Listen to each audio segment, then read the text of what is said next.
Boa tarde, nobres deputados. Gostaria de cumprimentá-los, agradecê-los a oportunidade aberta ao setor do bronzeamento artificial para que possamos nos defender num tribunal neutro, não num tribunal de execução.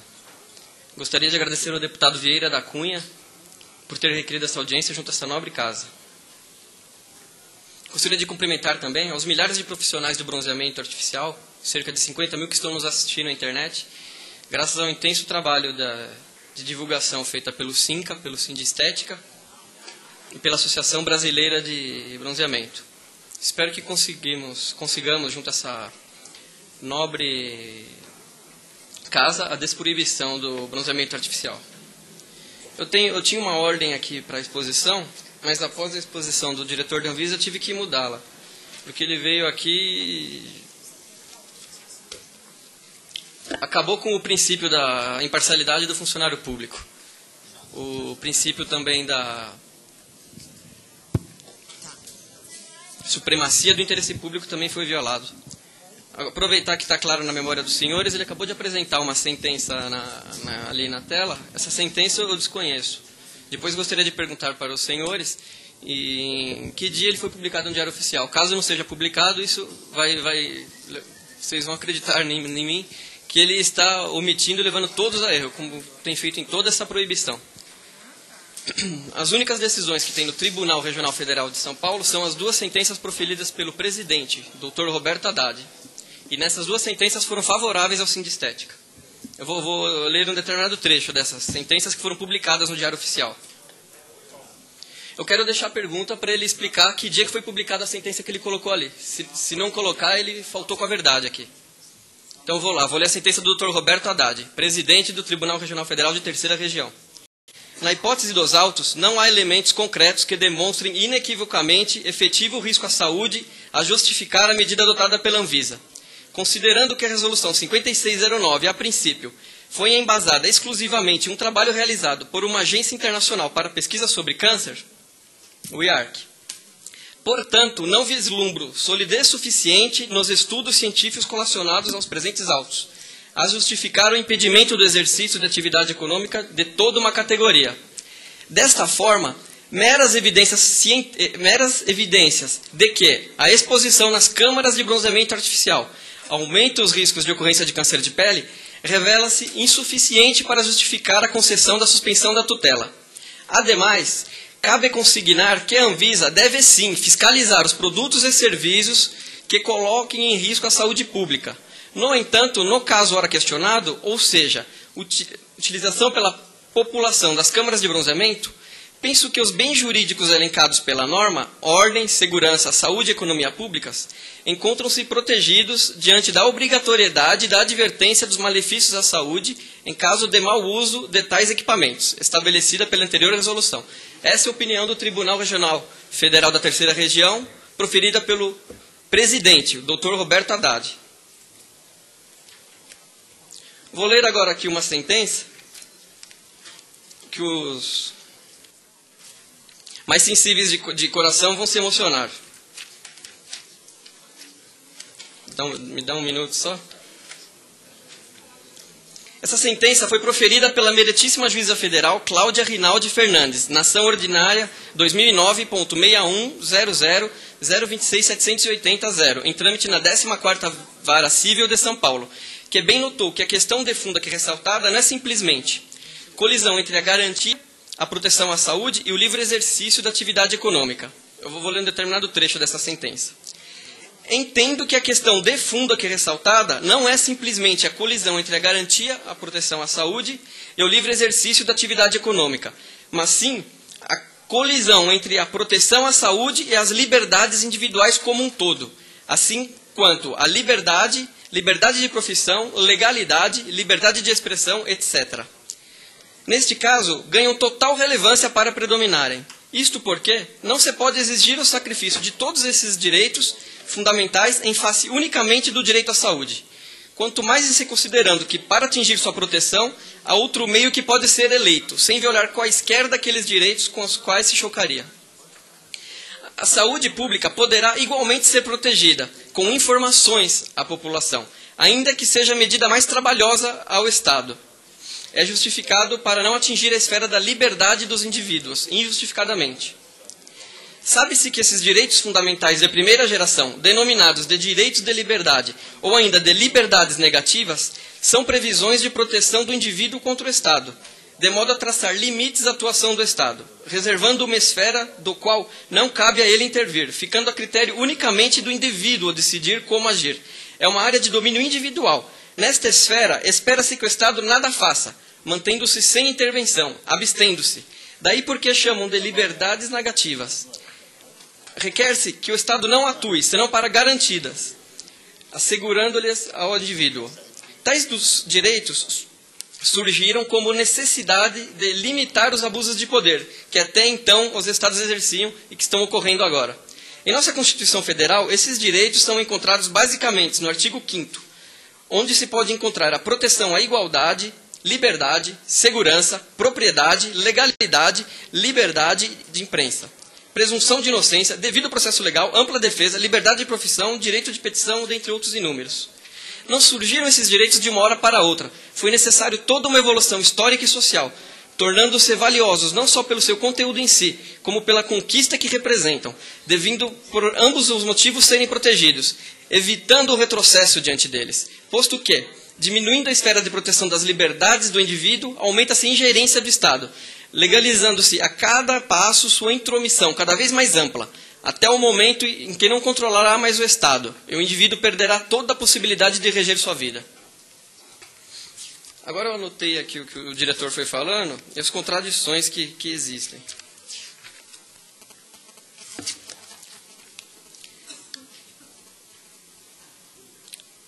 Quando ele fala do relatório de IARC, eu digo que a OMS ainda recomenda o que recomendava em 2003. Vou ler para os senhores o que a OMS recomenda. É a conclusão de um relatório, de um estudo que ele colocou aí de 2003. A recomendação é melhorar a informação fornecida aos consumidores, restringindo o acesso a menores de 18 anos e diminuindo o número de centros de bronzeamento automatizados, que funcionam sem a presença de um operador. Na Inglaterra, Itália e em muitos países da Europa, as máquinas são operadas por ficha, não tem nem assessoria de um médico. Aqui no Brasil, a legislação já era uma das mais exigentes do mundo. Depois, teve numa outra slide dele, ele falou dos estudos em animais. Mas esses estudos em animais, a própria convidada dele que veio na audiência pública, era uma engenheira elétrica, a Emily Van de Vetter, disse: é difícil extrapolar os testes que fazemos com animais de laboratório para peles de seres humanos. Ele leu isso, não sei por que ele colocou essa transparência dos estudos de animais. Depois, numa outra transparência, o diretor fala de 75% de risco de melanoma, mas não fala qual que é o risco no Brasil. A Anvisa não sabe qual é o risco de câncer no Brasil. Além do mais, essa estatística de 75% é enganosa. Não quer dizer que 3/4 de quem faz o bronzeamento vai ter o câncer. Quer dizer que se o risco for 0,0001%, colocando esse 75%, vai ser 0,0000175%. É um risco ínfimo. Depois ele diz que podem ocorrer queimaduras e choques elétricos. Isso ocorre se a Anvisa falhar na fiscalização, porque existe toda uma normatização da norma NBR-IEC 60335-227, que é a mesma norma adotada na Europa. Eu tenho mais uma coisa para dizer aos senhores.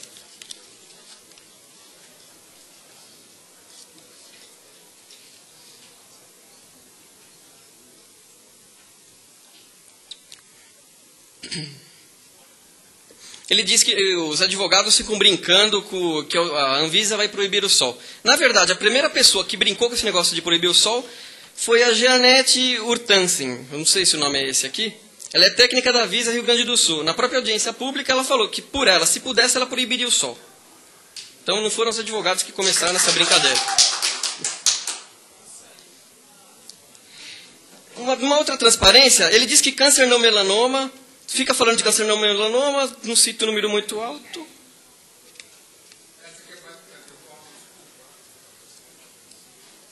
Posso continuar? Ele cita o número de câncer não melanoma, mas porém não há nenhum nexo causal de câncer não melanoma com o uso de camas de bronzeamento. O relatório do IARC cita exclusivamente câncer de pele, melanoma com uso de camas de bronzeamento. Então esse número é usado só para deturpar. Eles conseguiram, inclusive, levar a erro uma desembargadora no Rio Grande do Sul, que agora tem um agravo de instrumento que eu mostrei para ela que ela foi induzida a erro, ela não julgou, tá nas mãos dela para ela ver o que aconteceu.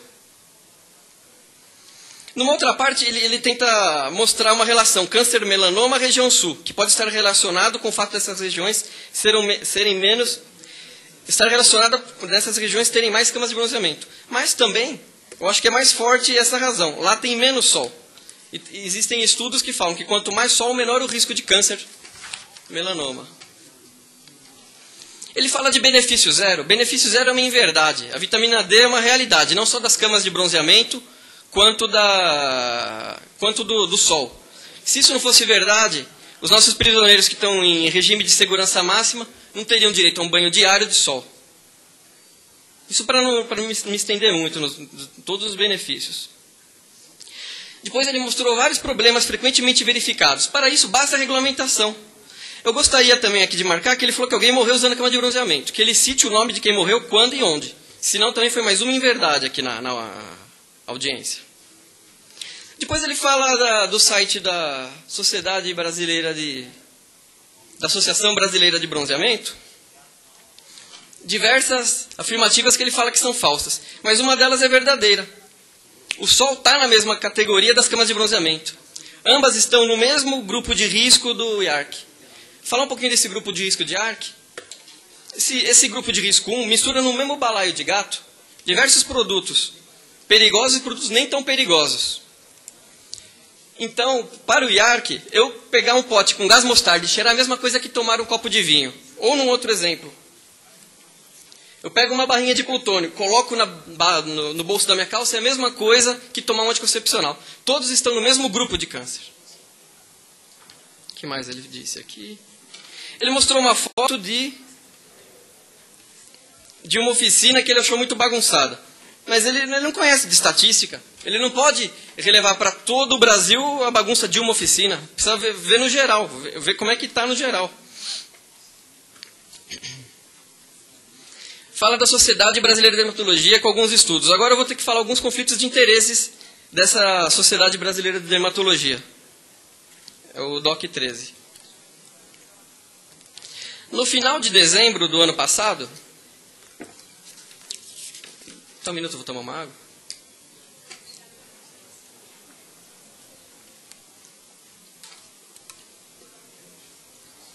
Voltando. No final de dezembro de 2009, a Proteste, que é uma OCIP, divulgou um relatório mostrando que os protetores solares no Brasil contêm substância cancerígena que são proibidas em outros países. Mostrou também que só 2 deles fazem efeitos de verdade. Muitos deles não protegem do UVA.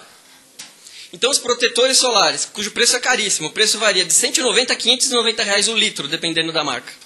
São produtos impróprios para uso. A Anvisa tem conhecimento porque foi notificada pelo Proteste. Eu também entreguei um relatório nas próprias mãos do Dirceu em janeiro. Ele ainda não tomou nenhuma atitude. Por causa dessa inércia dele, os senhores e seus netos estão passando protetores solares, que esses fabricantes não vendem em outros países porque tem essa substância benzofenano 3 que é cancerígena. E no Brasil é liberado. Isso sim pode estar aumentando o número de cânceres melanoma no Brasil. E quanto a isso, que é um número muito grande, ele não faz nada, não mexe em nada. Parece que o lobby da indústria químico-farmacêutica é muito forte nesse país. Nesse país não, na Anvisa. Pois bem, o Proteste divulgou esse relatório dos protetores solares. Aí veio a Sociedade Brasileira de Dermatologia e criticou esses estudos. Aí o Proteste teve que se defender. Aí em sua defesa ele coloca: é estranho que uma entidade representativa de médicos se confunda com os interesses de empresas que ofereçam produtos pouco adequados aos brasileiros, diferentemente do que ocorre em outros países nos quais atuam. No caso da Proteste, nossa única responsabilidade é com os consumidores. No mais, a Proteste, a Associação de Consumidores, não precisa de aval de entidades de classe para o trabalho de pesquisa que realiza. O que faz, como lhe compete estatutariamente, é ainda com a responsabilidade de ser reconhecido seu trabalho como OCIP. É encaminhar os resultados das análises para os fabricantes e para os organismos governamentais, a fim de contribuir para o aperfeiçoamento da qualidade dos produtos e serviços testados e, sempre que necessário, lutar por melhor legislação.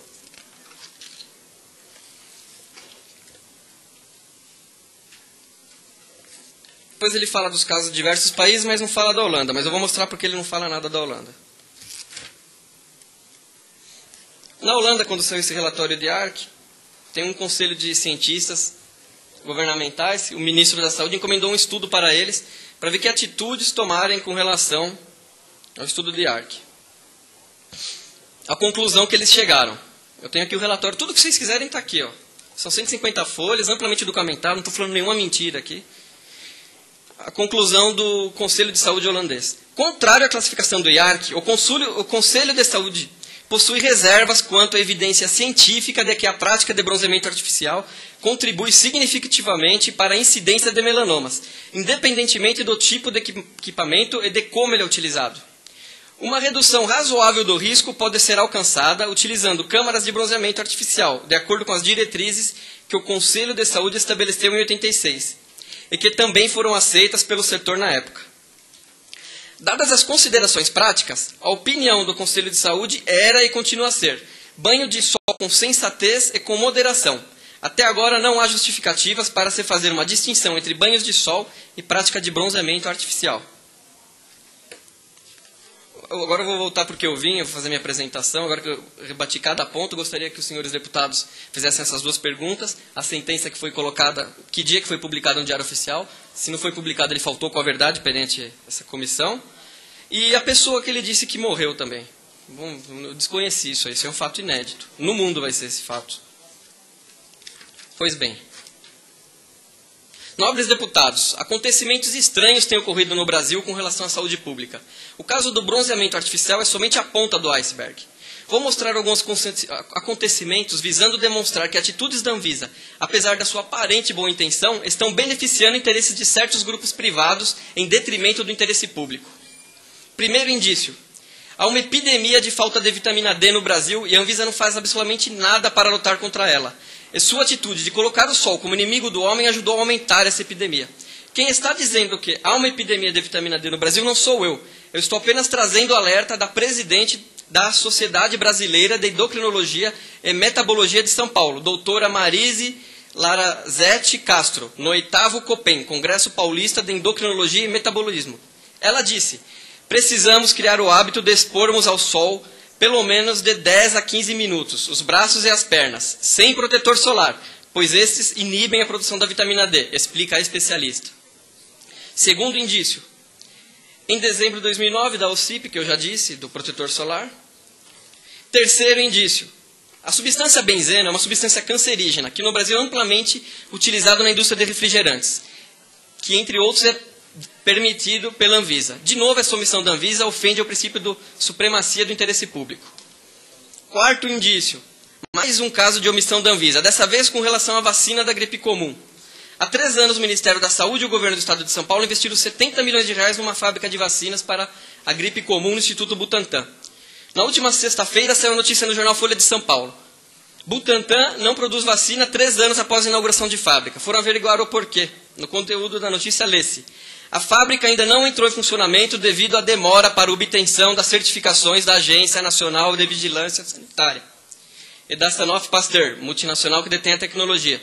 Eu até entendo a demora da multinacional em soltar essa licença, mas não entendo a demora da Anvisa, que por causa de sua omissão estamos gastando dinheiro importando essas vacinas. Um quinto indício. Outro caso de omissão da Anvisa. Existe uma campanha de vacinação da gripe H1N1, vacina que não tem sua eficácia e segurança comprovadas. Vacina que tem levado a muitas pessoas que se vacinam a ficar doentes. Essa epidemia de H1N1 já gerou até uma CPI na França, que no início desse ano cancelou uma compra de 356 milhões de euros, quase 1 bilhão de reais, dessa vacina. Na última semana, a mídia divulgou que quem toma essa vacina e faz o exame de HIV pode ter o resultado como positivo. Então, as autoridades sugerem que se faça o exame de HIV 30 dias após a vacinação. Pergunto, nobres deputados, como a Anvisa liberou a vacinação da população de uma vacina que não tem eficácia e segurança comprovada? É para isso que a Anvisa serve. Vou parar por aqui com meus exemplos, senão não sobra tempo para falar do bronzeamento. Já ilustrei exemplos suficientes para demonstrar que a Anvisa não se preocupa com a saúde pública. Agora vou falar do efeito prático da proibição do bronzeamento artificial. O único efeito prático dessa proibição foi que a Anvisa retirou da pedra do sapato da indústria de protetores solares. Retirou, nós éramos a pedra no sapato dessa indústria. A indústria que ela vem protegendo, pois vendem produtos pouco adequados aos brasileiros, diferentemente do que essas próprias empresas vendem em outros países, então elas estão cientes que os produtos são pouco adequados, e a Anvisa não faz nada, fica omissa. Desde dezembro, já fazem 6 meses, a diretoria da Anvisa não fez nada, está liberado. Meus filhos não usam mais protetor solar, somente 2 marcas.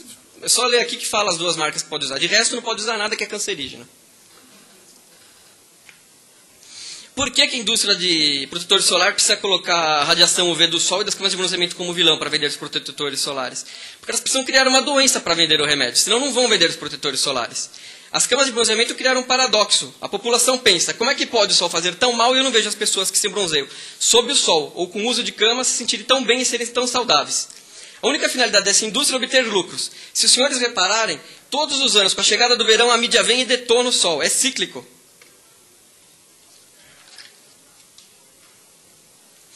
Através da mídia, eles querem nos fazer crer que o sol que surgiu antes de nós, seres humanos, é um vilão e que a misturinha de creme deles é a solução final.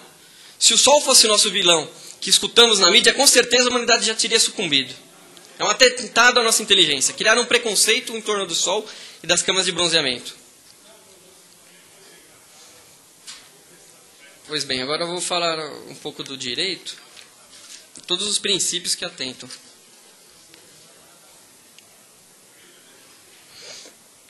Com um único ato, a Anvisa conseguiu desrespeitar diversos princípios e dispositivos legais. Essa proibição atenta ao princípio da razoabilidade, é um precedente grave com relação às liberdades individuais, padece de inconstitucionalidade formal, porque atenta ao artigo 170, que diz que somente a lei pode impor restrições ao livre exercício de qualquer atividade econômica, e ao inciso 13 do artigo 5º da Constituição Federal. Não existe risco. A lei que ele cita que justificaria a proibição é uma lei que criou a Anvisa. Porém, essa lei diz que uma proibição só poderia vir se houvesse risco iminente ou violação à legislação pertinente. No caso aqui, não há nem risco iminente nem violação da legislação pertinente. Doutor Emílio, eu vou pedir para, se possível, concluir, que já são 20 minutos de exposição, nós temos mais 3. Tá joia. Eu vou fazer só um pedido, então.